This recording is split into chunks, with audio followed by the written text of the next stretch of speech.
Screen share हो रहा है ना? Yes ma'am.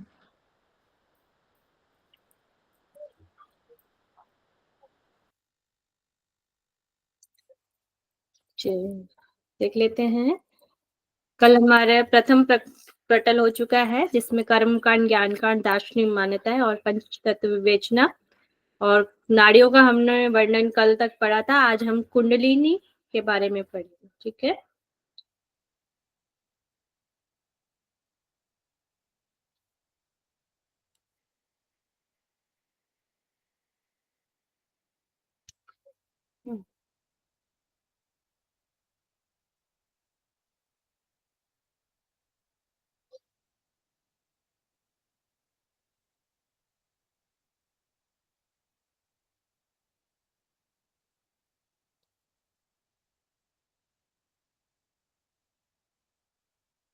कल हमने पढ़ चुके थे योगोपदेश, दार्शनिक मान्यताएं,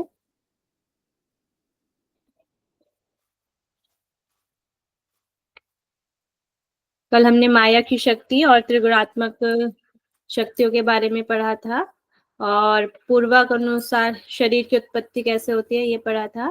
फिर द्वितीय पटल में हमने मानव शरीर में क्या चीजें हैं वो उनको पढ़ा था, और फिर उसके बाद मानव शरीर में 3.5 लाख नाड़ियां यहाँ पर बताई गई है। उसमें से मुख्य नाड़ी 14 है, 14 में से 3 नाड़ियां मुख्य है, और उसमें से तीनों में से एक नाड़ी सुषुम्ना नाड़ी है, जिसे योग बल्लभा कहा गया है। चित्रा नाड़ी, इसको उपाधि स्वरूपा भी कहा गया है, और इसके महापापों का समूह भी इससे नष्ट हो जाता है, चित्रा नाड़ी। आज हम कुंडलिनी के बारे में पढ़ेंगे। तो कुंडलिनी के बारे में लिखा हुआ है, ये इसका स्थान बताया गया है कहाँ पर है। तो ये पे गुदा प्रदेश है। ये गुदा प्रदेश से 2 अंगुल ऊपर, गुदा मतलब एनस, एनस से 2 अंगुल ऊपर, अंगुल हो गया ये 1 अंगुल, और ये 2 अंगुल ऊपर। और मेड्र, मेड्र होता है जो स्वादिष्ठान का स्थान होता है, उसको मेड्र कहा जाता है। तो स्वादिष्ठान से 2 अंगुल नीचे 4 अंगुल विस्तार वाला, मतलब कि 1 2 3 4 4 अंगुल विस्तार वाला यह स्थान बताया गया है। 4 अंगुल विस्तार वाला सम रूप में स्थित आधार अर्थात मूलाधार चक्र है। तो ये मूलाधार चक्र का स्थान बताया है, वहीं पे कुंडली को भी बताया गया है। तो गुदा प्रदेश से 2 ऊपर अंगुल, मेड्र से 2 अंगुल नीचे, 4 अंगुल विस्तार वाला समरूप में स्थित है बताया गया है। उस आधार कमल की कर्णिका में जो मूलाधार चक्र है, उस आधार कमल की, आधार कमल मूलाधार को आधार कमल भी कहा जाता है। उस आधार कमल की कर्णिका में अति सुंदर त्रिकोण के आकार वाली योनि है। तो जो आपका मूलाधार चक्र है उसके अंदर जो कर्णिका है, उसके अंदर एक त्रिकोण बताया गया है, त्रिकोण के आकार वाली योनि बताई गई है, जो समस्त तंतों में गुप्त अर्थात पूर्णतया गोपनीय बताई गई है। इसको हर किसी को नहीं बताया जाता है, इसको गुप्त रखा जाता है, ये बोला गया है यहाँ पर। और यही विद्युत लता के आकार वाली है। विद्युत मतलब होता है बिजली के समान, विद्युत, विद्युत लता के आकार वाली 3.5 लपेटे। तो यहाँ पर जो कुंडली का आकार क्या है, 3.5 लपेटे हैं। और कहाँ में 3.5 लपेटे मिलते हैं टेक्स्ट में? मैम घेरण संहिता में भी है। गहनन संहिता में भी है, हट प्रदीपिका में भी है, और 8 लपेटे हमें कहाँ मिलते हैं? गोरख संहिता में। गोरख संहिता में मिलते हैं। तो गोरख संहिता के जो भी टेक्स्ट होंगे उनमें 8 लपेटे मिलेंगे, और जो भी और हठ यौगिक टेक्स्ट है उनमें 3.5 लपेटे बताई गई है। तो ये विद्युत लता के आकार वाली बताइए, 3.5 लपेटे इसका आकार बताया गया है। कुटिल मतलब टेढ़ी मेढ़ी है, कुटिल है, एकदम से आराम से जगने वाली तो नहीं होती है ना, तो यहाँ पे उसको कुटिल वर्ड दिया गया है। कुटिल आकार वाली परम देवता स्वरूप कुंडलिनी सुषुम्ना के मार्ग में अवस्थित होती है, और ये सुषुम्ना के मार्ग में अवस्थित यहाँ पर इसको बताया गया है। यह कुंडली संपूर्ण जगत की कारण रूपा है और निर्माण में सदा सघन रहती है, वाणी द्वारा अवर्णीय है, इसलिए इसको यहाँ पर वाग देवी, देवों के द्वारा सतत प्रणमय है, मतलब कि जो देव हैं इसको सदा ही प्रणाम करते हैं, वाग देवी को, कुंडलिनी शक्ति को प्रणाम करते हैं, ऐसा कहा गया है शिव संहिता में। ओके है स्लाइड? स्लाइड आ रही है ना सभी को नजर? व्यू है ना? Yes, ma'am. Okay slide. Yes, ma'am. Okay, फिर यहाँ पर सुषुम्ना के बारे में बताया गया है। जो नाड़ी ईड़ा और पिंगला के बीच में स्थित है, ईड़ा और पिंगला के बीच में जो नाड़ी सुषुम्ना नाड़ी है, वह निश्चित ही सुषुम्ना कही जाती है। योगी जन इसी सुषुम्ना के 6 स्थानों पर 6 शक्तियों और 6 कमल चक्रों से जानते हैं। तो यहाँ पर जो सुषुम्ना नाड़ी है, यहाँ पर इसके 6 स्थान बताए हैं, 1 2 3 4 5 6 ये बताए गए हैं। यहाँ पर 6 शक्तियां बताई गई है। अभी आगे हम पंचम पटल में जब चक्रों के बारे में पढ़ेंगे तो वहां पे यहाँ पे शक्तियां बताई गई है कि हाकनी, काकनी, शाकनी, और इस तरीके से यहाँ पर 6 शक्तियां विराजमान है। हर चक्र पर एक एक शक्ति विराजमान यहाँ पर बताई गई है, और 6 कमल चक्र है, मतलब कि यहाँ पर 6 चक्र बताए गए हैं।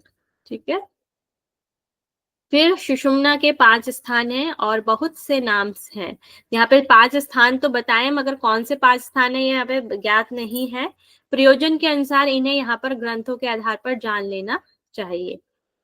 ये कौन से 5 स्थान है ये नहीं पता है, ठीक है, 5 स्थान है ऐसा बताया गया। ओके है। Yes, ma'am. फिर यहाँ पर अन्य दूसरी नाड़ियां, आपको वशिष्ठ संहिता है, वशिष्ठ संहिता में आपकी जो नाड़ियां वह कहाँ से उत्पन्न हो रही है?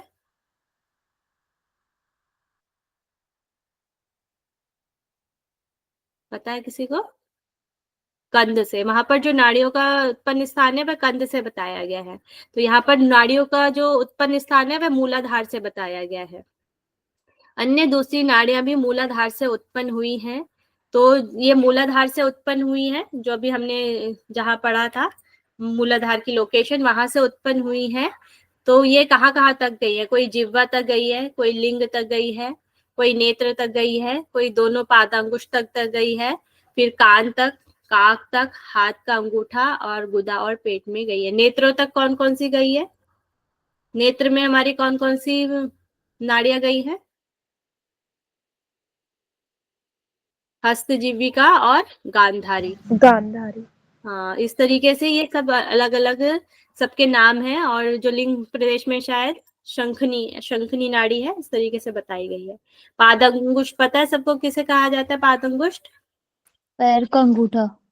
पैर का अंगूठे को पादंगुष्ठ कहा जाता है। ठीक है, इन सब अंगों का अंत हुआ है। इस प्रकार यह सभी नाड़ियां मूलाधार से उत्पन्न होकर अपने ही गंतव्य को प्राप्त होकर निवृत्त हो जाती है। मतलब कि मूलाधार से उत्पन्न होती है, और जहां तक आंख, नाक, कान, जहां तक भी इनको मतलब ये नाड़ी होती है, वहां पर जाकर खत्म हो जाती हैं नाड़ियां। ठीक है, फिर इन्हीं नाड़ियों तथा इनकी शाखा एवं उप शाखाओं से क्रमशः है 3.5 लाख नाड़ियां उत्पन्न होकर अपने अपने स्थान पर व्यवस्थित हो गई है। तो जो पहले 3 नाड़ियां हैं, 3 नाड़ियों से हमारी 14 नाड़ियां मुख्य नाड़ियां हैं। इन 14 नाड़ियों से इनकी शाखाएं और उप शाखाएं निकलती रहती है, और यही उप शाखाएं बनके 3.5 लाख नाड़ियां हो जाती है, और अपने अपने स्थान पर व्यवस्थित रहते हैं और अपने अपने कार्य को करती रहती हैं। ठीक है, ओके स्लाइड। Yes, ma'am. फिर यहाँ पर वैश्वानर अग्नि का हमें वर्णन मिलता है। तो सूर्य मंडल मध्यस्थ कला द्वादश संयुक्त वस्ती देशो ज्वलद वहिर्वर्तते चान्न पाचकः।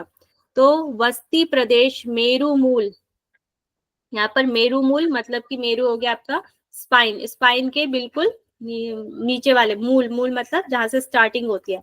मेरु मूल में सूर्य मंडल में मध्य में स्थित 12 कलाओं से युक्त अन्न को पचाने वाली प्रज्वलित अग्नि विद्यमान है। सभी टेक्सों में ज्यादातर जो मणिपुर चक्र है उसको बोला जाता है, वहां पर सूर्य मंडल विराजमान है, मगर शिव संहिता में जो सूर्य मंडल के बारे में बताया गया वो वस्ती प्रदेश में बताया गया। इसका हम ध्यान रखेंगे, क्योंकि यहाँ पर जिस टेक्स्ट में जो जैसा दिया गया है वैसे ही हमको लर्न करना होता है। ठीक है ना, और इसको 12 कलाओं से युक्त बताया गया है यहाँ पर, इसका भी हमें ध्यान रखेंगे। ये क्वेश्चन आ सकता है कि शिव संहिता के अनुसार जो सूर्य मंडल है वह कितने कलाओं से युक्त है, तो हमें 12 कलाओं से युक्त रखना, याद रखना है।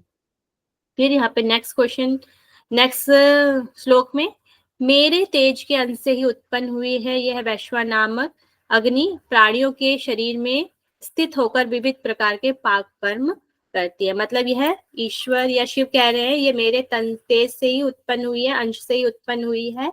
वैश्वानर, इसका नाम है वैश्वानर अग्नि, प्राणियों में शरीर में स्थित होकर विविध प्रकार के पाक कर्म करती है, मतलब भोजन को पचाने वाले कार्य करती है। तो हमारे शरीर में बहुत सारे कार्य होते हैं। सबसे पहले हमारे भोजन से क्या बनता है? रस। रस रस। रस से फिर हमारा रक्त। रक्त बनता है। इस तरीके से अलग अलग कार्य होते रहते हैं। ठीक है, तो वही चीज यहाँ पर बताई गई है। तो विविध प्रकार के पाक कर्म होते रहते हैं जब तक शुक्र धातु नहीं बन जाती है। फिर यह है रोगों की उत्पत्ति को नष्ट करने वाली वह वैश्वानर रूप अग्नि आयु को देने वाली है तथा बल पोषण एवं शारीरिक सुफृति को प्रदान करती है। फिर तो इसका लाभ भी बता दिया गया है। ये रोगों की उत्पत्ति को नष्ट करने वाली होती है, आयु को देने वाली है, बल व पोषण एवं शारीरिक सुफृति को प्रदान करती है। इसलिए विद्वान योग साधक वैश्वर नामक अग्नि को विधि पूर्वक प्रज्वलित करे और उसमें गुरु से प्राप्त निर्देश के अनुसार प्रतिदिन अन्न की आहुति दें। गुरु का जितना ही निर्देश हो उतना ही भोजन करने के लिए यहाँ पर कहा गया है। ठीक है, ओके है।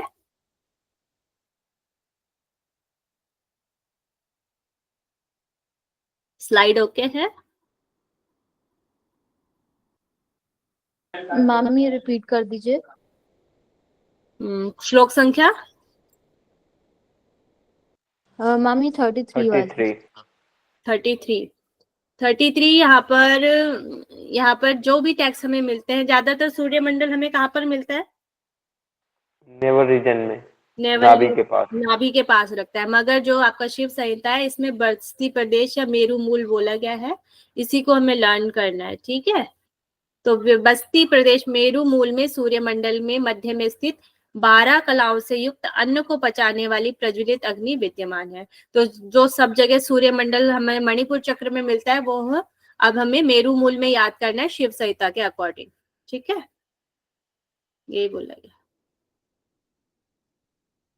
ओके है।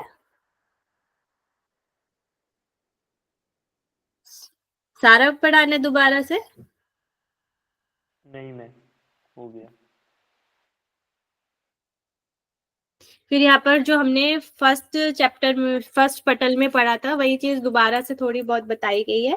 थोड़ा सा पढ़ लेते हैं एक बार। संसार में जो जो दिखाई देता है वह सब कर्मानुसार उत्पन्न होता है। सभी प्राणी कर्मों के आधार पर निश्चित रूप से अपने अपने कर्मों के शुभ या अशुभ फलों को भोगते हैं। जो संसार में जो दिखाई देता है वह सब कर्मानुसार ही उत्पन्न होता है। जो हमने पिछले जन्म में जैसे कर्म किए होंगे वह इस जन्म में हमें वैसे ही कर्मों का भोग करना पड़ता है। कर्मों के आधार पर निश्चित रूप से हम अपने अपने कर्मों के शुभ, अगर हमारे अच्छे कर्म होंगे तो शुभ हम कर्मों को भोगेंगे और अगर हमने पाप कर्म किए होंगे तो अशुभ कर्मों को हम भोगते हैं, ऐसा बताया गया है। फिर वह जीव भी उस ब्रह्म से अलग नहीं हो सकता और ना अन्य कुछ भी उस ब्रह्म से भिन्न है। मतलब कि उस जो ब्रह्म है उससे कुछ अलग भी नहीं है, उससे कुछ भिन्न भी नहीं है। वस्तुतः संसार में सभी वस्तुएं माया से आच्छादित चैतन्य से उत्पन्न होती है तथा उपयुक्त समय पर कर्म भोग हेतु जीवों को विविध जन्म होते रहते हैं।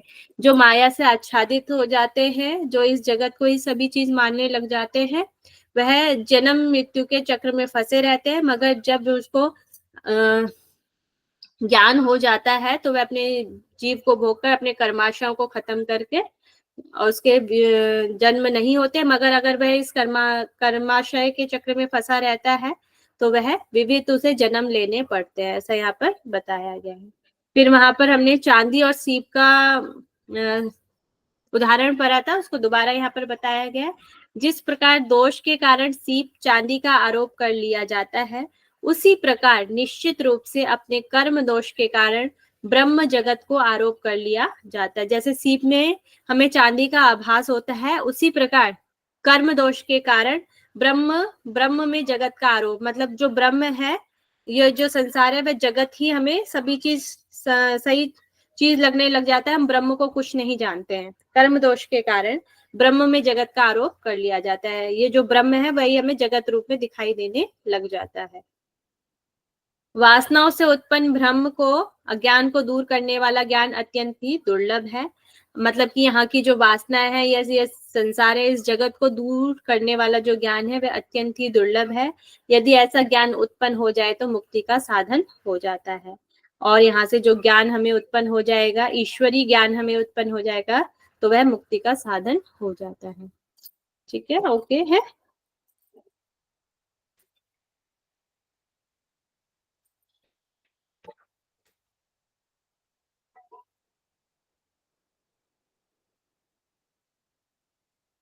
फिर यहाँ पर दृश्यमान जगत में ब्रह्म में सामान्य दृष्टि अर्थात भेद दृष्टि और विशेष दृष्टि अभेद दृष्टि का ज्ञान ही कारण है।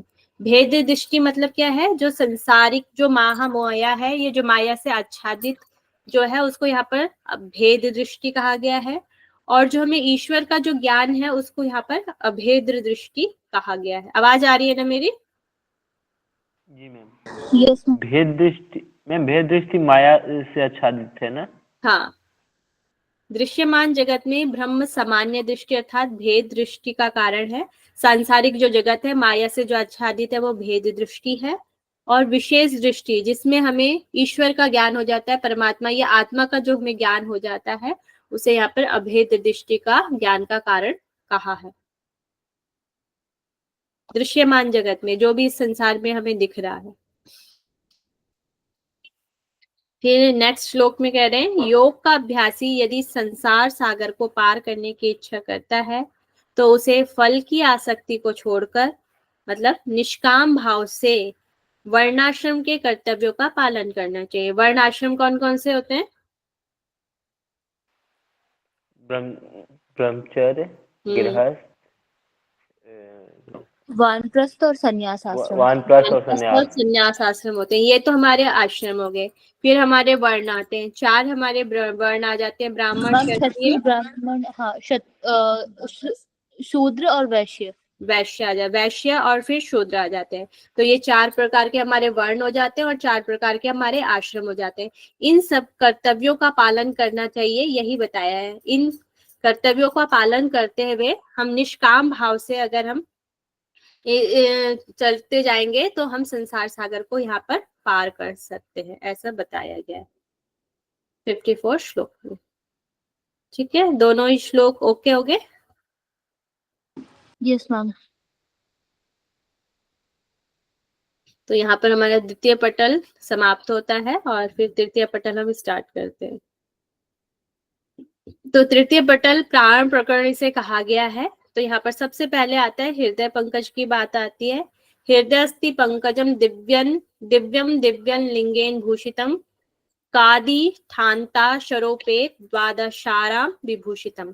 तो मानव के हृदय स्थान में दिव्य चिन्हों से शुभ शोभित क से लेकर ठ के का और ठा मतलब कि क से लेकर ठ तक लेकर अक्षर तक क ख ग घ ग च छ ज झ य टू ट और ठ, ये ऐसे 12 अरो, ये ट है केवल, ऊ की मात्रा नहीं है। 12 अरो दलों वाला सुंदर कमल यहाँ पर बताया गया है। मगर यहाँ पर ये जो पिक्चर में दिया है यम, यहाँ पर यम बीज मंत्र नहीं दिया गया है। केवल यहाँ पर जो इनकी पंखुड़ी वो है, दल है, दल में अक्षरों का वर्णन किया गया है। ठीक है। वासनाओं अनादि जन्म जन्मांतर के कर्म संसारों से लिप्त अहंकार भाव से युक्त कहा गया है। प्राण उसी हृदय कमल में निवास करता है। तो यहाँ पर वासनाएं और अनादि जन्म जन्मांतर के जो कर्मों से हम लिप्त हैं, तो वह कहाँ पर आके रहते हैं? तो जो हमारी आत्मा है, आत्मा कहाँ रहती है इस शरीर में?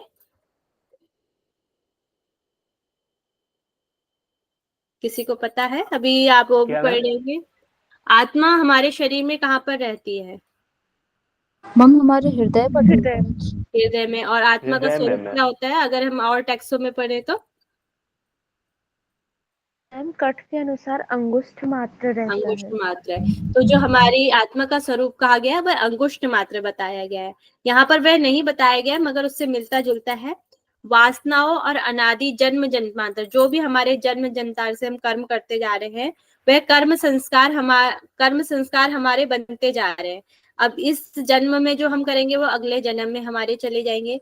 तो ये कर्म संस्कारों से लिप्त अहंकार भाव से युक्त कहा गया है। प्राण इसी हृदय कमल में निवास करता है, मतलब कि हृदय पंकज यहाँ पर बोला गया है अनाहत चक्र को।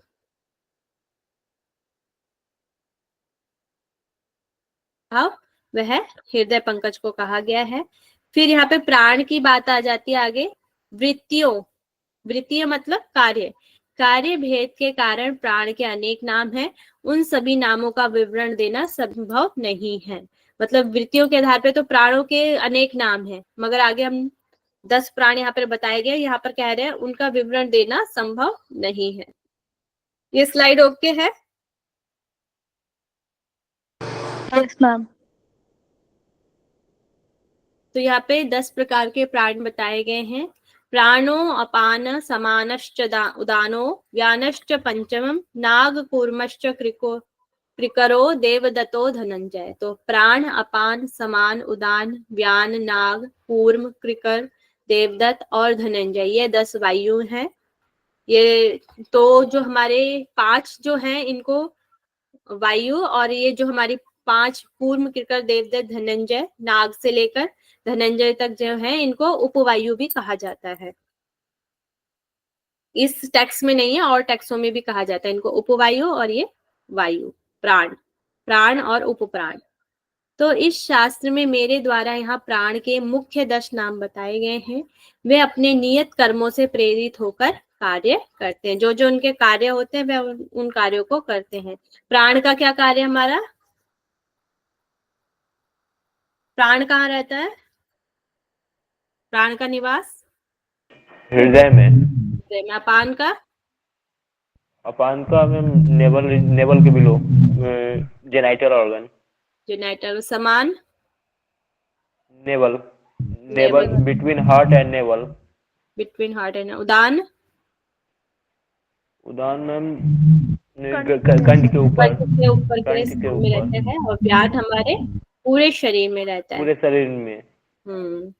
तो यहाँ पर इनके नियत कार्य होते हैं, तो ये अपने अपने कार्य करते रहते हैं। जहां भी इनका स्थान होता है वहां पर ये अपने कार्य करते रहते हैं। इन 10 प्राणों में से पुनः 5 प्राण, अपान, समान, उदान, वायु मुख्य है। इन 5 में से भी प्राण और अपान, ये 2 मेरे श्रेष्ठ कार्य करने वाले बताए गए हैं। तो ये टोटल 10 हैं। 10 में से भी 5 वायु मुख्य हैं, और 5 में से भी 2 वायु मुख्य हैं, प्राण और अपान। ठीक है, ओके है? यानी स्लाइड ओके है? Yes ma'am. मैम अभी आपने बोला कि इसमें जो है उपप्राण का उल्लेख नहीं है, लेकिन फिर यहाँ पे आप बोल रहे हैं कि इसमें 5 प्राण मुख्य हैं, तो फिर तो वो नागपुर कृकर, देवदत्त, धनंजय तो उपप्राण हो जाएंगे ना? ये उपप्राण है, तो यहाँ पर मुख्य प्राणों की बात की है ना, ये तो उपप्राण है ना। अच्छा अच्छा, तो ये 10 प्राण है। ठीक 10 है, प्राण में से जो मुख्य है वह 5 है, और 5 में से भी 2 है। ठीक है मैम। ये उपप्राण में आ जाते हैं आपके। वो नहीं मैम, आपने बोला कि शिव संहिता में उपप्राण का उल्लेख नहीं है, इनको सबको प्राण बोला गया है, तब मैंने। हाँ, इसमें प्राण बोला है। जो हमें और टेक्स्ट मिलते हैं इनको उपप्राण भी बोला गया है कहीं कहीं पर, नागपुर, केकर, देवदत्त, धनंजय को।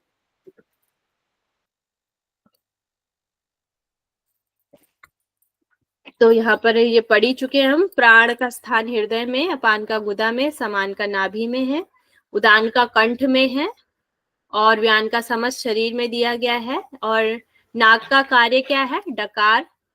कूर्म का क्या है? पलक झपकना, इसका कार्य है। कृकल का जो कार्य है भूख और प्यास, शरीर में जो भूख और प्यास लगती है वो कृकल प्राण से लगती है। जो हमें जमाई आती है वह देवदत्त प्राण के द्वारा आती है, और जो हिचकी वगैरह आ जाती है वह धनंजय प्राण के से आती है। ऐसा इस टेक्स्ट में बताया गया है। फिर यहाँ से इसका फल बताया गया है। इस प्रकार जो शरीर को प्राण ब्रह्मांड रूप में जान लेता है वह निश्चय ही समस्त पापों से मुक्त होकर परम गति मोक्ष को प्राप्त हो जाता है। मतलब कि इन प्राणों के बारे में जो जान लेता है अपने शरीर में, वह निश्चय ही समस्त पापों से मुक्त होकर परम गति मोक्ष को प्राप्त हो जाता है। ठीक है, ओके स्लाइड। Yes ma'am. फिर यहाँ पर गुरु की महिमा के बारे में बात की गई है। तो ये अभी हम कौन सा पटल पढ़ रहे हैं? मैम सेकंड, द्वितीय। तृतीय। तृतीय, अभी आज तृतीय चलिए, स्टार्ट होगा। ठीक है। तो इस चीज का हमें ध्यान रखना है, गुरु महिमा किसमें, क्या चीज किसमें है, यहीं से क्वेश्चन आता है। अब मैं योग में शीघ्रता से सफलता प्राप्ति की प्रक्रिया बताता हूँ कि योग में हमें सफलता किस तरीके से जल्दी प्राप्त हो सकती है। इसको जानकर योगाभ्यासी योग साधना में असफल नहीं होते हैं। तो ऐसी चीज बता रहे हैं कि जिससे योग साधना में वे असफल नहीं होंगे। तो भवेद वीर्यवती विद्या गुरु वक्त्रम समुद्भवा अन्यथा फलहीना स्नाय निर्वीर्याप्यति दुखदा। तो गुरु मुख से निश्चित विद्या प्रभावशालिनी होती है, अन्यथा वह फल रहित, प्रभावहीन तथा अति दुखदायी प्रदान करने वाली होती है। तो सबसे पहले इसमें गुरु की बात की गई है कि जो भी योगाभ्यासी है वह योग साधना में असफल कैसे नहीं होंगे, यदि वे अपने गुरु की बात को मानेंगे। ठीक है, गुरु मुख से जो भी निकल जाए उस बात को उन्होंने मानना है। जिस जिस बात को मतलब कि वह बात को मानेंगे तो वह असफल नहीं हो सकते हैं। तो गुरु मुख से निश्चित विद्या प्रभावशालिनी होती है। गुरु के मुख से निकली जो भी विद्या है वह प्रभावशालिनी होती है, ऐसा बताया गया है। अन्यथा वह फल रहित हो जाती है। अगर आप अपने आप से ही उसकी प्रैक्टिस करेंगे या अपने आप करना चाहेंगे तो वह फल रहित हो जाएगी, प्रभावहीन हो जाएगी, अति दुख प्रदान करने वाली भी होती है, ऐसा यहाँ पर बताया गया है। तो गुरु मुख से योग की विधि को यहाँ पे वीर्यवती भी कहा गया है, भवेत वीर्यवती विद्या। तो गुरु मुख से योग की विधि वीर्यवती कहा गया है यहाँ पर। ठीक है, जो साधक गुरु को पूर्णतया प्रसन्न करके यत्न पूर्वक योग विद्या की उपासना करते हैं, निश्चय ही उसकी विद्या शीघ्र फलदायिनी होती है। तो उसकी विद्या शीघ्र फलदायिनी हो जाती है जो गुरु को प्रसन्न रखता है। ठीक है, ओके है स्लाइड? Yes ma'am. फिर गुरु के ही बारे में बताया गया है। गुरु ही पिता माता है और गुरु ही ईश्वर है, इसमें संदेह नहीं है। अतएव शिष्यों को कर्म, मन और वाणी से गुरु की सेवा करनी चाहिए। अपने कर्मों से भी, अपने मन से भी और वाणी से भी गुरु की सेवा करनी चाहिए। गुरु की कृपा से ही अपना सब प्रकार से मंगल होता है। अतएव नित्य प्रति गुरु की सेवा करनी चाहिए, अन्यथा कल्याण नहीं होता है, ऐसा यहाँ पर बताया गया है। फिर यहाँ पर गुरु को प्रणाम करने का बताया गया कि किस तरीके से गुरु को प्रणाम करना है। तो यहाँ पर गुरु के चरण कमलों को दाहिने हाथ से स्पर्श करने के लिए कहा गया है। तो गुरु के चरणों को दाहिने अपने राइट हैंड से स्पर्श करना है। 3 बार परिक्रमा करनी है, मतलब कि गुरु की 3 बार परिक्रमा करनी है, करके 8 अंगों से साष्टांग युक्त नमस्कार करना चाहिए। ठीक है, अपने 8 अंगों से, जैसे सूर्य नमस्कार हम करते हैं उसमें छठी जो हमारी पोजीशन होती है उसमें क्या होता है,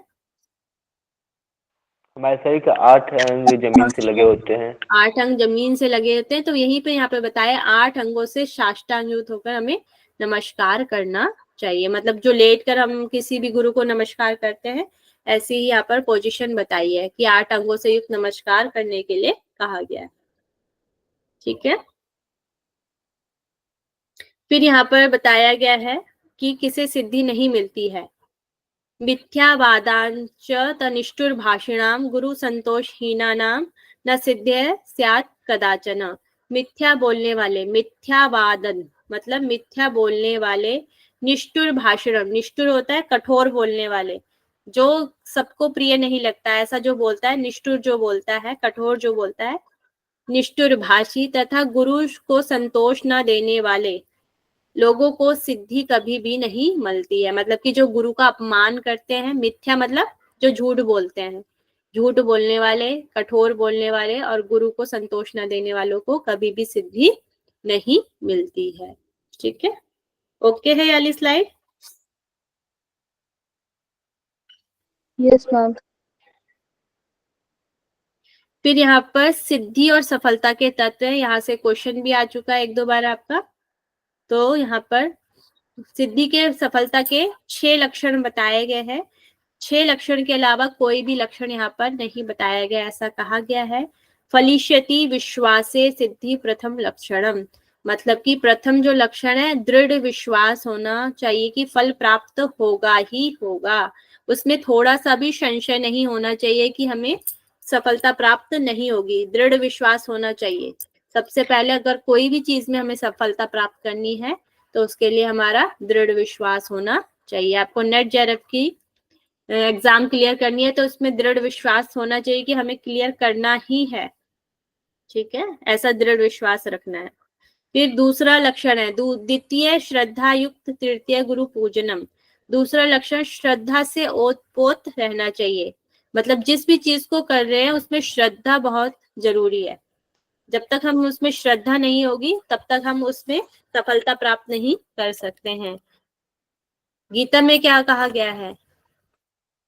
श्रद्धा लभते ज्ञानम, श्रद्धा से ही ज्ञान की प्राप्ति होती है। यहाँ पर भी कहा गया श्रद्धा से ओतप्रोत रहना चाहिए।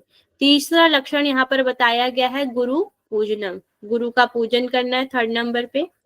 चतुर्थ समता भाव, समता का भाव होना चाहिए हर परिस्थिति में, अनुकूल या प्रतिकूल जो भी परिस्थिति है उसमें समता का भाव होना चाहिए। सुख या दुख में समता का भाव आपके पास होना चाहिए, ठीक है। फिर है 5वां लक्षण इंद्रियों को वश में रखना, मतलब कि इंद्रिय निग्रह रखना है। फिर है 6ठा लक्षण परिमित भोजन, परिमित मतलब मिताहार भोजन करने के लिए यहाँ पर कहा गया। मिताहार भोजन में क्या क्या चीजें होती हैं? मिताहार का अर्थ यहाँ पे होता है कि हम अपने एब्डोमिनल मतलब भूख के हाफ भोजन करेंगे और जो है 1/3 पानी लेंगे और 1/3 जो है हवा के लिए रखेंगे। हवा के लिए अलग टेक्स्ट में मिलता है। कोई कहते हैं मतलब कि अपने चतुरांश विवर्जित करना है, 1/4 भाग अपने पेट को खाली रखना है। घरेण संहिता में हम पढ़ते हैं कि आधा पेट भोजन करना है हमने और आधा पेट पानी के लिए और आधा पेट वायु के लिए खाली छोड़ना है। तो सब टेक्स्ट में अलग अलग मिलता है, मतलब कि थोड़ा भोजन करने के लिए। परिमित मतलब थोड़ा मिताहार भोजन लेना है, पेट भर के बहुत ज्यादा भोजन नहीं करने के लिए यहाँ पर कहा गया है। तो यहाँ पर 6 लक्षण है, इनके अतिरिक्त 7वां लक्षण नहीं है, ठीक है। तो ये आपके टोटल 6 लक्षण है, इनको अच्छे से लर्न करके जाना है, क्वेश्चन आ सकते हैं यहाँ से। ओके है?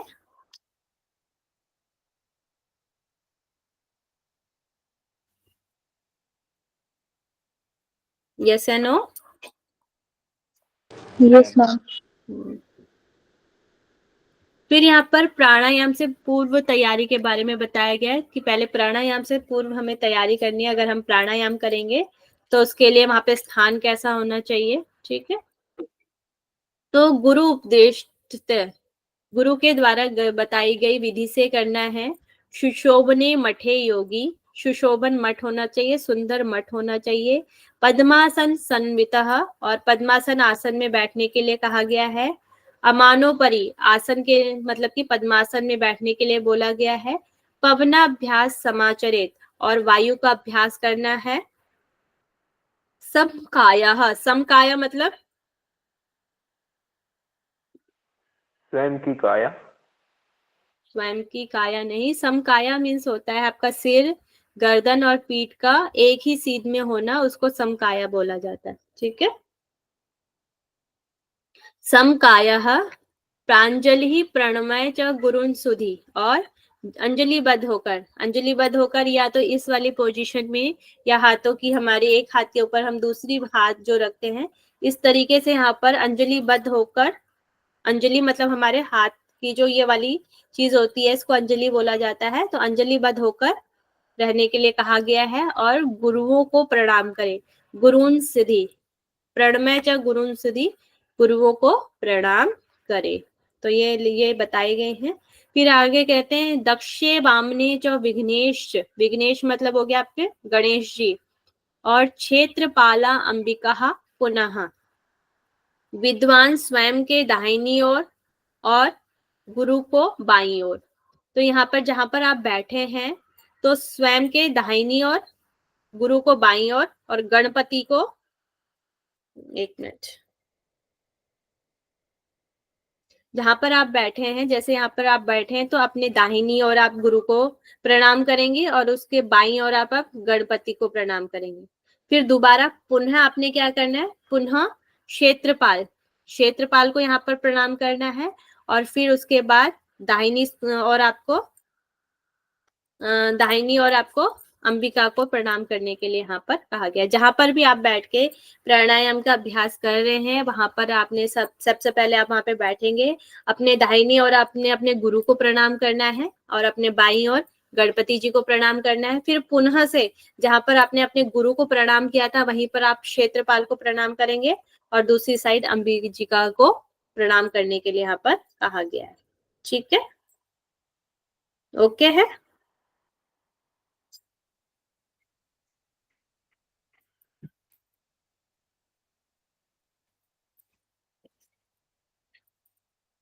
Yes, ma'am.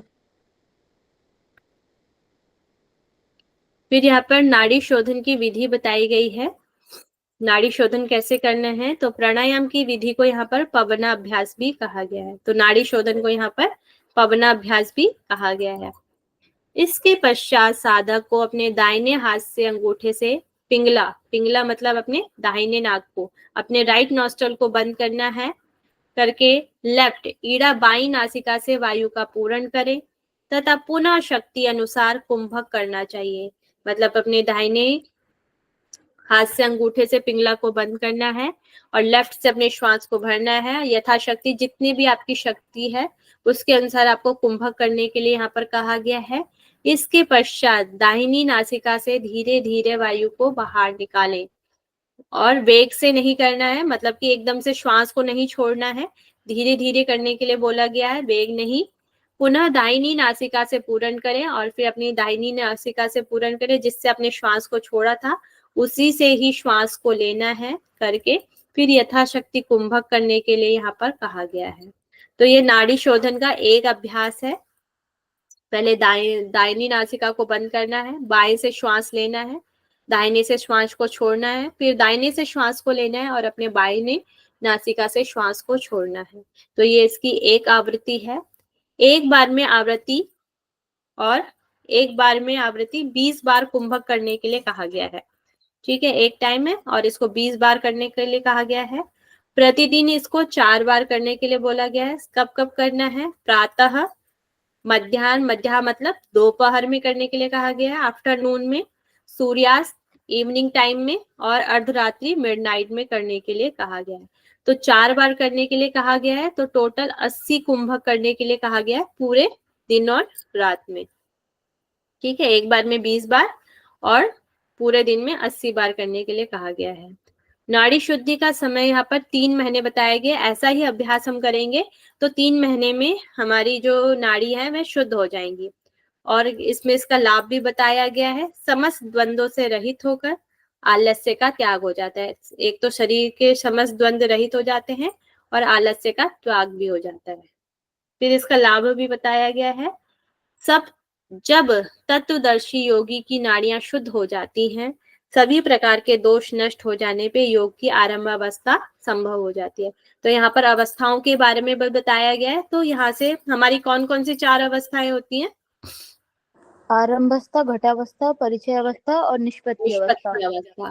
तो इसमें सबसे पहले जो हमारी अवस्था है वह शुरू हो जाती है जब हमारी नाड़ियों की शुद्धि हो जाती है। तो दोष नष्ट हो जाने पे योग की आरंभ अवस्था संभव हो जाती है। आप उसके मतलब उसकी साधना करने के लिए आप तैयार हो जाते हैं, आरंभ अवस्था।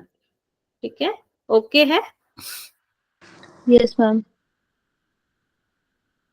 फिर यहाँ पर नाड़ी शोधन के लक्षण है। अगर आप नाड़ी आपकी शुद्ध हो चुकी है तो उसके बाद आपके शरीर में क्या क्या लक्षण आ जाएंगे, आपका शरीर कैसा हो जाएगा।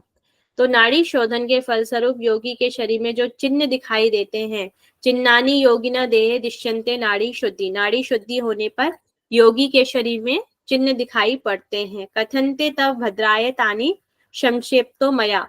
उन चिन्हों को तुम्हारे कल्याण के लिए मैं संक्षेप में बताता हूँ, मतलब छोटे रूप में बताता हूँ। तो सबसे पहले क्या होता है, समकायः सुगंधिश्च सुकांति स्वर साधकः। तो नाड़ी शुद्धि से योगी का शरीर संतुलित हो जाता है। समकाय संतुलित मतलब समकाया मतलब आपका सिर, गर्दन और पीठ समकाया हो जाता है, संतुलित हो जाता है, आप बार बार हिलते डुलते नहीं है, या आपकी कमर मतलब बेंड नहीं होती है, एकदम सीध में रहती है। सुगंधित हो जाता है, आपके शरीर में से सुगंध आनी शुरू हो जाती है। क्रांति युक्त, और आपका शरीर क्रांति युक्त हो जाता है, चमकना शुरू कर देता है। और स्वर साधका, और आपके जो स्वर है वह भी सध जाता है, स्वर साधका बन जाता है। तो समकायः, सुगंधितः, सुकांतिः, स्वर साधका। और सभी टैक्स जो अलग अलग टैक्स है उसमें नाड़ी शुद्धि के लक्षण हमें अलग अलग दिखाई देते हैं, हठ प्रतिमिका में अलग है, करेण में अलग है, इस तरीके से अलग अलग है। तो सबके हमने अलग अलग लर्न करने पड़ेंगे, तो इससे भी क्वेश्चन बन जाता है कभी कभी। ठीक है, तो यहाँ पे नाड़ी शुद्धि के 4 लक्षण बताए गए। ओके है। Yes ma'am. फिर यहाँ पे योग वर्जित विषय बताएंगे, अपथ्य क्या है, मतलब हमें क्या चीजें नहीं करनी है वह बताया गया, योग वर्जित विषय। तो आम्ल, आम्ल रुक्ष तथा तीक्ष्ण लवण शाश्वत कटु बहुल भ्रमण प्रातः स्नानम तैलम विदाहकम, मतलब कि आम्ल मतलब खट्टे, रुक्ष मतलब रूखे, तीक्ष्ण, तीक्ष्ण मतलब तीखे, और लवण, लवण मतलब क्या हो जाता है आपका नमकीन, शाश्व कटु मतलब सरसों से बने हुए पदार्थ, बहुत ज्यादा तेल वाली चीजें भी खाने के लिए मना किया गया है। ठीक है, बहुल भ्रमण, बहुत ज्यादा घूमना भी नहीं है, अधिक घूमना भी नहीं है। कटु मतलब हो गया आपका कड़वा, कड़वे खाद्य पदार्थ भी लेने के लिए मना किया गया है। बहुल, बहुल मतलब अधिक घूमना, बहुल भ्रमण बहुत अधिक घूमना। प्रातः स्नान, प्रातः स्नान के लिए भी यहाँ पर मना किया गया, बहुत जल्दी सुबह भी आपको स्नान नहीं करना है। तैलम, तेल वाली चीजें नहीं खानी। विदाहकम, विदाहकम मतलब जलन पैदा करने वाली, शरीर में जो विदा, गर्मी, बहुत ज्यादा गर्मी या बहुत ज्यादा अग्नि या बहुत ज्यादा जलन जो पैदा कर दे, ऐसी चीजों को भी नहीं लेना है, नहीं खाना है। फिर यहाँ पर ये तो अभी हो गई थी हमारी खाने वाली चीजें और जो नहीं करनी है, ये होगी खाने वाली और जो नहीं करनी है। अब आगे भी कह रहे हैं, अस्तय हिंसा पर द्वेषा च अहंकार मना आर्जवम उपवास मतस्य च मोह प्राणी निपीड्यम, मतलब कि चोरी, अस्तय हो गया आपका चोरी नहीं करना, हिंसा नहीं करना, पर द्वेष दूसरों से द्वेष नहीं करना है, अहंकार नहीं करना है, कुटिलता नहीं करनी है, उपवास नहीं करना है, बहुत ज्यादा उपवास के लिए भी यहाँ पर मना किया गया है। मत्स्य झूठ बोलना, मोह, मोह भी नहीं करना है, प्राणियों को कष्ट देना भी नहीं है। ठीक है, इस तरीके से यहाँ पे बताया गया क्या क्या चीजें नहीं करनी है। फिर आगे कह रहे हैं स्त्री प्रसंग, मतलब स्त्री प्रसंग भी नहीं करना है। अग्नि सेवन तापना, मतलब बहुत ज्यादा अग्नि को तापना भी नहीं है। बालापम मतलब अत्यधिक वार्तालाप भी नहीं करनी है। प्रिया प्रियम, प्रिया और प्रिय का भेद, मतलब कि जो चीज हमें प्रिय लग रही है और जो अप्रिय लग रही है उसका बहुत ज्यादा भेद नहीं होना चाहिए। ठीक है, प्रिय और अप्रिय, अनुकूलता या प्रतिकूलता, ये जो चीज अच्छी लग रही है और जो चीज बुरी लग रही है उस चीज में भी भेद नहीं करना, सम रहना है। अतीव भोजन, अधिक भोजन भी नहीं करना है। यह सब योगी को निश्चित रूप से त्याग देने चाहिए। तो ये सारी चीजें यहाँ पर योग में वर्जित विषय बताए गए हैं। तो आपने अभी घरण संहिता पढ़ी है, घरण संहिता में आपने अपत्य पढ़े होंगे। जी मैम।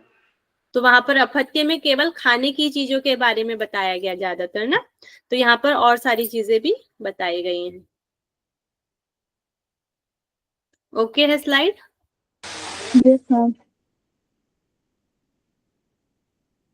फिर यहाँ पे योग सिद्धि के उपाय, मतलब कि पथ्य, क्या चीज आपको खाना है। तो यहाँ पर दूध और घी की बात तो सभी जगह की जाती है, तो धृतम, धृतम हो गया घी, क्षीर हो गया आपका दूध, मिष्टान हो गया मीठा भोजन, तांबूल चूर्ण वर्जितम, चूना रहित पान को लेने की यहाँ पर बात की गई है। कर्पूर, कर्पूर लेने की बात की है। निष्ठुतम, छिलका रहित जो पदार्थ है उनको बोला जाता है, उनको लेने के लिए कहा गया है।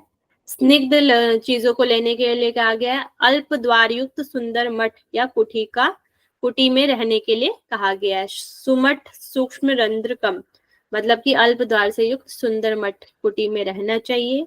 और फिर उसके बाद क्या करना चाहिए ये बताया है। सिद्धांत श्रवण नित्यम वैराग्यम ग्रह सेवनम, प्रतिदिन शास्त्रों का श्रवण करें, उनको सुने, श्रवण मतलब सुने। वैराग्य पूर्ण गृहस्थ आश्रम में रहना है, वैराग्य पूर्ण रहना है गृहस्थ आश्रम में, और भगवान विष्णु के नाम का कीर्तन करना है, और परम कल्याणकारी ध्वनि का श्रवण करना है। ठीक है, तो ये सारी चीजें आपको करने योग्य हैं, ये सारी चीजें करनी है। ठीक है, ओके है। Yes ma'am. तो यहाँ पे कौन से ईश्वर का श्रवण करने के लिए कहा गया है? विष्णु जी का। विष्णु जी का। इस चीज को हम ध्यान में रखेंगे। फिर यहाँ पे नियम बताए गए, यहाँ से भी एक बार आपका क्वेश्चन आ चुका है, तो आपने पतंजलि योग दर्शन में भी नियम पढ़ेंगे, वहां पे क्या नियम बताए गए हैं? स्वाध्याय ईश्वर प्रणिधान, 5 प्रकार के वहां पे नियम बताए गए हैं। यहाँ पर आपको 7 हैं शायद, 1 2 3 4 5 6 7 यहाँ पर आपको दिए गए हैं, इनको अच्छे से लर्न करेंगे। तो सबसे पहला यहाँ पे जो नियम है वह धैर्य है, क्षमा है, तप है, शौच है, और ही यहाँ पे डी लिखा है, यहाँ पर ही है, ही मतलब लज्जा, और मति मतलब सात्विक बुद्धि, और गुरु सेवनम गुरु की सेवा करना, तथा अर्थात गुरु की सेवा अर्थात गुरु की आज्ञा का पालन करना। तो ये टोटल हो गए 1 2 3 4 5 6 और 7 यहाँ पर आपको नियम बताए गए हैं। ठीक है, तो यहाँ पर पतंजलि योग दर्शन से हमें 2 मिलते हैं, शौच और तप, और यहाँ पर 7 है। ठीक है, 5 आपको और याद करने, धैर्य, क्षमा, लज्जा, सात्विक बुद्धि और गुरु की सेवा। पालन, इन उत्कृष्ट नियमों का परिपालन योगी को सदा करना चाहिए। फिर आगे लिखा बताया गया है कि सूर्य नाड़ी, जब हमारी सूर्य नाड़ी कहाँ पर चलती है? राइट नॉस्ट्रल पे। जब हमारी राइट नॉस्ट्रल चल रही हो तो उस वक्त भोजन करना चाहिए। और कैसे पता चलेगा हमारी सूर्य नाड़ी चल रही है? इसको चेक कर लेंगे ना। गति ज्यादा तेज होगी। हाँ, तो हम टेस्ट करेंगे, जिस नाड़ी से हमारी मतलब कि जो नाड़ी हमारी तेज चल रही है, जिससे हमारी वायु आ रही है बाहर, तो वह सूर्य नाड़ी या चंद्र नाड़ी जिससे भी है। तो सूर्य नाड़ी के चलने पर हमें भोजन करना चाहिए, चंद्र नाड़ी के चलने पर हमें सोना चाहिए, ऐसा यहाँ पर बताया गया है। विद्वान साधकों को भोजन के तत्काल बाद और तीव्र भूख रहते हुए भी अभ्यास नहीं करना चाहिए। तो यहाँ पर 2 चीजें बताई गई हैं जब हमें अभ्यास नहीं करना चाहिए। एक तो एकदम हम भोजन कर लिया तो भोजन करने के बाद भी हमें अभ्यास नहीं करना, और तीव्र हमें बहुत तेज भूख लग रही है उस वक्त भी अभ्यास को नहीं करना है, यहाँ पर बताया गया है। और साधना अभ्यास के आरंभ में दूध और घी से युक्त भोजन करना चाहिए, ऐसा यहाँ पर बताया गया। Okay, slide. Yes ma'am. आगे पढ़ना है नो या मैम। चलिए यहीं पे ओवर करते हैं। क्वेश्चन आंसर इसके लास्ट में है, तो हम कल कर पाएंगे इसके क्वेश्चन आंसर, अभी पता नहीं इसमें। चलिए यहाँ से कर लेते हैं। शिव संहिता में प्राण का वास बताया गया है। हृदय में। ये आपका 2020 में ही आया हुआ क्वेश्चन है।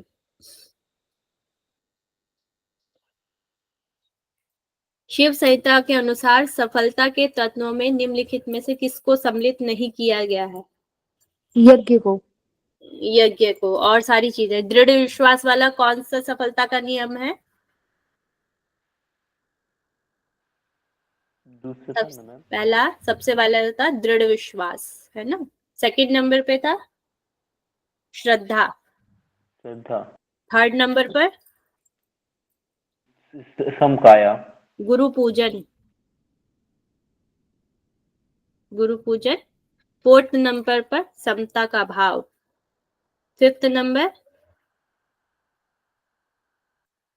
इंद्रियों का नियंत्रण। और सिक्स नंबर पे आपका था मिताहार। तो यहाँ पर सी ऑप्शन सही है। ठीक है, शिव संहिता के अनुसार एक समय में कुंभक के कितने चक्रों का अभ्यास किया जाना चाहिए? मैम 20 28। 20 मैम।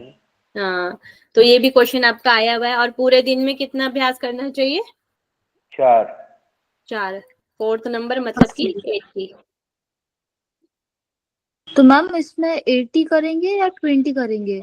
इसमें तो 20 आएगा। पूरे दिन में जब एक समय के चक्रों का अभ्यास 20 बार है और एक दिन का लिखा जाएगा तो 80 बार आएगा।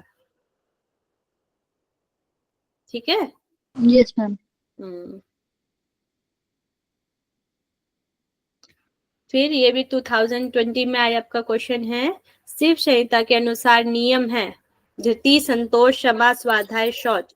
1 2 3 4 में से आपने ऑप्शन में से चुनना है।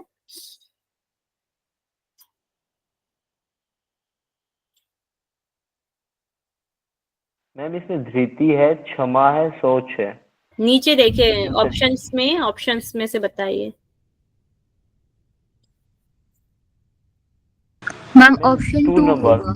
एफ दिया हुआ है, लेकिन वो ई होगा मैम, ACE होगा।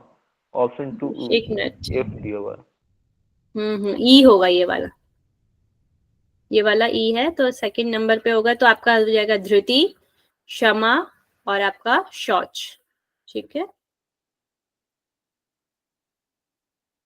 ये वाला भी हमने पढ़ा नहीं है, तो यही तक ये वाले क्वेश्चन हो गए आपके। चलिए अब हम थोड़ा सा रिवीजन कर लेंगे जो जो हमने आज पढ़ा है। चलिए बताएंगे शिव मैम संहिता। एक क्वेश्चन था।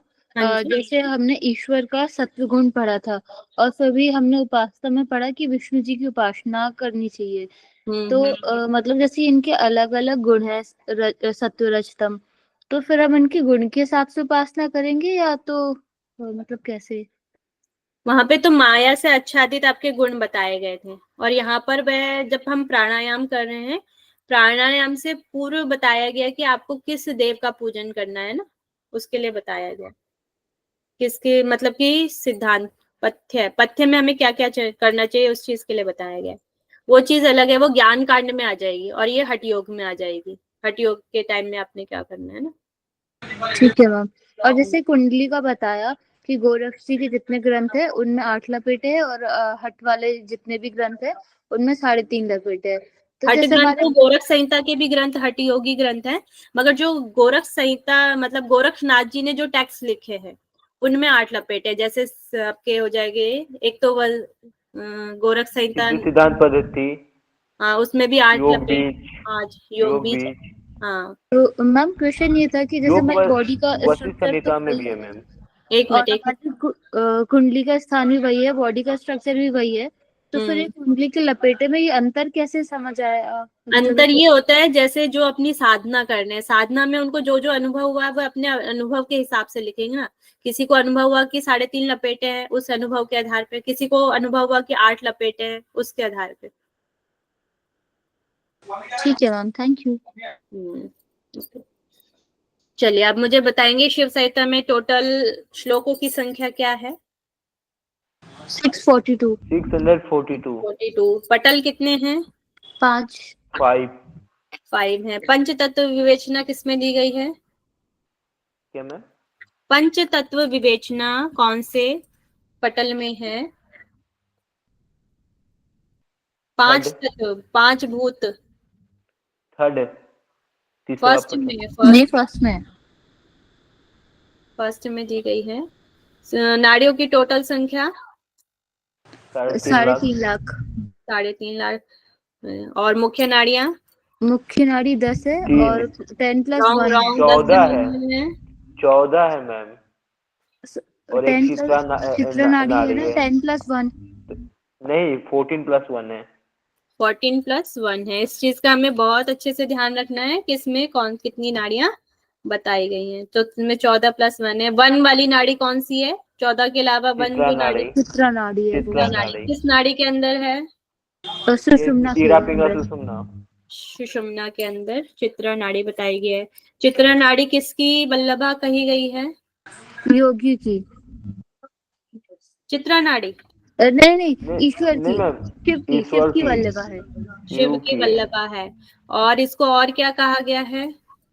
मैम, उससे कुछ उपाधि, उपाधि, उपाधि। हाँ, उपाधि स्वरूपा। सुषुम्ना नाड़ी, सुषुम्ना नाड़ी का एक और नाम ये है योगी वल्लभा। योगी योगी बलवा, वल्लभा है। और इसको सुषुम्ना अग्नि भी कहा गया है इसमें, ठीक है, अग्नि, अग्नि भी कहा गया है। और कुंडली, कुंडली को क्या कहा गया है? आज ही पढ़ा है हमने कुंडली, वाग देवी, ठीक है। कुंडली का एक और नाम है वाग देवी। कितने लपेटे हैं? वाग, 3.5। 3.5 लपेटे। 3.5 लपेटे। स्थान क्या है? मैम कंद। ये स्पाइन का एक कंद स्थान है, कंद नहीं है, मूलाधार। मूलाधार, मूलाधार। कंद आपका वशिष्ठ संहिता में, ठीक है। Yes ma'am. तो इस चीज का ध्यान रखेंगे। तो यहाँ पे योनि का आकार क्या बताया गया है? ट्रेंगल, त्रिकोणाकार, त्रिकोणाकार है। त्रिकोणाकार बताया गया है, ठीक है। 3 लपेटे हैं। और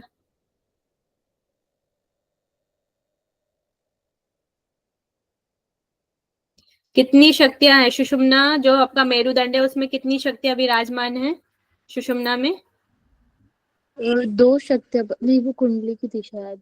6 शक्तियां, 6 शक्तियां विराजमान है। आपकी वैश्वानर अग्नि कहाँ है? विश्वनाथ यहाँ पे है, बस्ती, lower part of Basti spine, प्रदेश, बस्ती प्रदेश बस्ती बोलेंगे। प्रदेश, हम्म, बस्ती। जो सांसारिक ज्ञान है वह कौन सी दृष्टि है? सांसारिक जिसमें हमें ज्ञान होता है, माया से आच्छादित जो होती है वह कौन सी दृष्टि है? भेद है, अभेद है? मैम भेद है।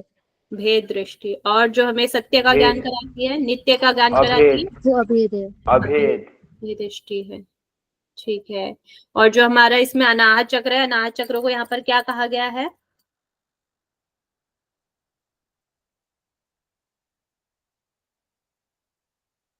हृदय पंकज। इसमें कितने दल हैं? 12 दल है। 12 दल बताए गए हैं। प्राणों की संख्या कितनी है? 10, 10 बताई गई है। 10 में से कितने मेन हैं? 2, 5। 5 मेन है, 5 में से 2 5 में से 2, 2 कौन कौन से हैं? प्राण और अपान और समान। समान, प्राण, प्राण प्राण और और अपान, अपान, ठीक है। अपान। नाग जो है, नाग का क्या कार्य है? नाग का मैम जो है डकार, डकार, कार लेना। देवदत्त का क्या कार्य है? जमाई, जमाई लेना। भाई लेना। गुरु मुख से जो निकली भी वाणी है उसको क्या कहा गया है? वीरवती, वीर्यवती कहा गया, वीरवती। Very good. और क्या क्या नहीं करना है गुरु को? गुरु की आज्ञा का पालन करना है, गुरु की आज्ञा के पालन। 3 चीजें बताई गई हैं। मिथ्यावादन नहीं करना है, निष्ठुर नहीं बोलना है, और गुरु को संतोष ना, कराना है, हाँ, गुरु को संतुष्ट कराना है। सफलता के नियम तो हमने भी पढ़ लिए थे। और नाड़ी शोधन भी हो गया है अभी। और नाड़ी शुद्धि के 4 लक्षण बताइए कौन कौन से हैं? आरंभ, अवस्था, घट अवस्था, यही ना, ये नहीं, तीन। नाड़ी शुद्धि के लक्षण। ये तो अवस्थाएं हैं आपकी, योगी की अवस्थाएं जहाँ से शुरू होती है। हम नाड़ी शुद्ध हो जाती है, उसके बाद हमारे शरीर में क्या लक्षण उत्पन्न होते हैं, क्या चिन्ह होते हैं? हल्का शरीर, हल्कापन हो जाता है। मैम इसके अनुसार नहीं पता। हाँ, तो इसको लर्न करेंगे। समकाया, सुगंधित, सुकांति और स्वर साधका। समकाया, हमारा शरीर एक सीध में हो जाता है, शरीर से सुगंध आने लग जाती है, सुगंधित हो जाता है। थर्ड, सुकांति, शरीर में चमक आ जाती है। और स्वर साधक, आपका स्वर जो आपका गला है वह स्वर साधक हो जाता है, ठीक है। 7 नियम कौन कौन से हैं? धृति, क्षमा, संतोष, और धृति, क्षमा, संतोष। संतोष नहीं है इसमें। फिर धैर्य, क्षमा, तप, शौच, लज्जा, सात्विक बुद्धि और आपका गुरु की सेवा, ये आपके 7 नियम है। ठीक है, यस मैम। चलिए यहीं पे हम क्लास को ओवर करते हैं।